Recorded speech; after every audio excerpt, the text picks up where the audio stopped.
So it's all... Yeah. I mean, it was part of... When I started, I used to wear padding on the shoulders. And it was actually... it wasn't until the TV show that I dropped that. I suppose it was a confidence thing, really, you know. We were a little worried that we couldn't have him look completely uncomfortable for half an hour every week. Yeah. What so you can get away with on that stage and what you can get away with on camera are two entirely different things. And the joy, people are getting a sense of it there, and there will be people coming to it, you know, anew. Yes. On BBC One now.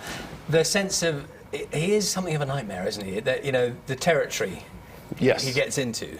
Yeah, he's I think the first time I heard him, I was at a family dinner and we were playing a particularly unpleasant bit that he's involved in. And the two people I was with just looked at each other and they said, "Grandad, it's Grandad." And that was the moment where I thought, oh, maybe there's something here. If everyone recognises their Grandad in him, you know. But yeah, he's always had that nightmarish quality. I think that's the thing with some people that like Arthur. You know, they recognise bits of themselves or bits of a relative. Anyone who's tried to help their grandparents with a computer probably knows what it's like to meet Arthur. Oh, what's it? Because so he goes back how many years now?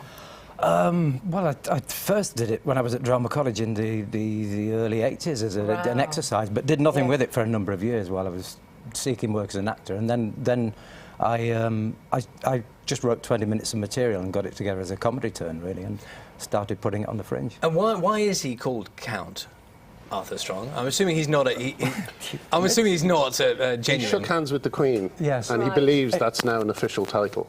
The Queen Mother, Right. actually. The Queen Mother, sorry. The Queen Mother, Yeah. and that gives him an official title. Well, it's a variety moniker in the first place. You know, everybody called themselves something like that in those days, and Count was just the Count Arthur Strong, the memory man. That's where he got his start. Just as variety was dying on its last legs, Arthur just got into it. Yeah. So he kind of started and finished with variety at the same time, really. I want to look at another clip from tonight's episode. Arthur, Michael and Father Ted. One of the people behind Arthur. One of the people. Arthur Matthews. Are there sort of parallels there? Is there physical comedy stuff there we see a bit of? Yeah, it's more realistic. It's set in the real world in a way that Ted wasn't. Ted was set on an imaginary island, so we could make up the rules, whereas this is set in London, so it has to be a little bit more realistic. And the comedy comes more out of... There's less people jumping through windows. That was a big thing with Ted. Every time we didn't know what to do, we'd have someone jump through a window. But you can't really have that happen in a London cafe all the time. See those hunched shoulders going through a plain glass window? Oh, it wouldn't be me. No, we'd send one of the more it's expendable actors. More likely it would be Michael. He seems to well, he's not. suffer the brunt of Arthur.